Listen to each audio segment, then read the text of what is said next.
Welcome to Nasdaq Trade Talks. I'm Jill Malandrino, Global Markets Reporter at Nasdaq, coming to you live from CES 2024 in Las Vegas, Nevada. Joining us for this segment, we have Shelley Zalis. She is the founder and CEO of the Female Quotient. We're here to discuss raising the visibility of women and drive change across industries through experiences, media, and insights. Shelley, it is great to have you with us. Welcome to Trade Talks. So happy to be here with you. You got it. Tell us, how did the Female Quotient begin? What's the genesis behind it? You know what, it really just started because I wanted to come to CES. It actually started at CES, and I heard there was 120,000 plus people attending, predominantly men. Less than 3% were women at the time. That was about 10 years ago. And so I decided I didn't want to come alone. I'm typically an only and lonely. I was the only female CEO, top 25 in market research. And so I invited a few girlfriends, said, would you walk the floor with me? If you know other women, invite them. 24 hours later, 50 women showed up. Two remarkable things happened. One, it was a power of the pack moment. A woman alone has power, collectively we have impact. Walk the floor and every single guy's head turned like, where the heck did all you women come from? And that was just like this whoosh moment. It was just amazing to not be invisible, and all of a sudden that invisible became visible. We all stood out and were noticed in a crowd of an ocean of men. And the second was, I was surrounded by women just like me, women supporting other women, talking about work-life balance, imposter syndrome, and it was power of the purse. We were doing deals with one another, and for me, at 61 years old, I never had that in the workplace of 40-something years that I was working. And 50 women the next day became 100, and by day 3, I had the penthouse suite in my hotel, and we were doing business with one another. And I thought, if I could connect women in tech, what about women in marketing, media, advertising, research, cybersecurity? And 10 years later, something that I called the Girls Lounge. The opposite of boy is girl, the opposite of club is lounge. If there's a boys club, now there's a girls lounge, women supporting women, a safe space for women to connect with other women. Today, 10 years later, the Girls Lounge now became the Equality Lounge, bringing men into the equation.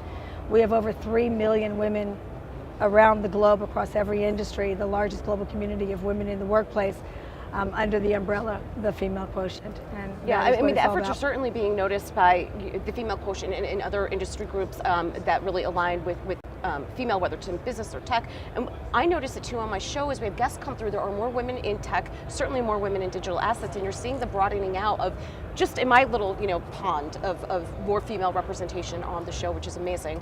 What is the overall mission of the Female Quotient? The overall mission is to change the equation and close the gender gap in the workplace. And what is your background specifically?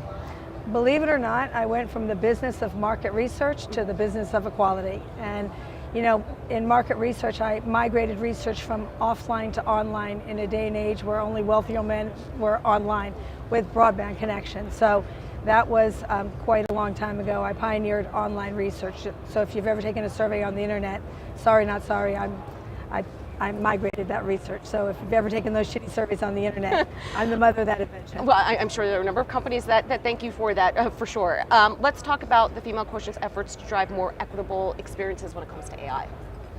When you think about AI, actually over 10 years ago, I coined the phrase algorithm for equality, never thinking that AI was going to be what it is today. And we know all the biases that are in AI. And so algorithm for equality, it really is to create an equitable future in the world today. And so we are actually creating an algorithm for AI written by all of us for everyone.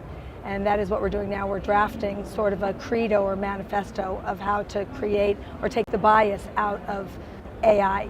And so we've had several drafting sessions with women across 100 countries.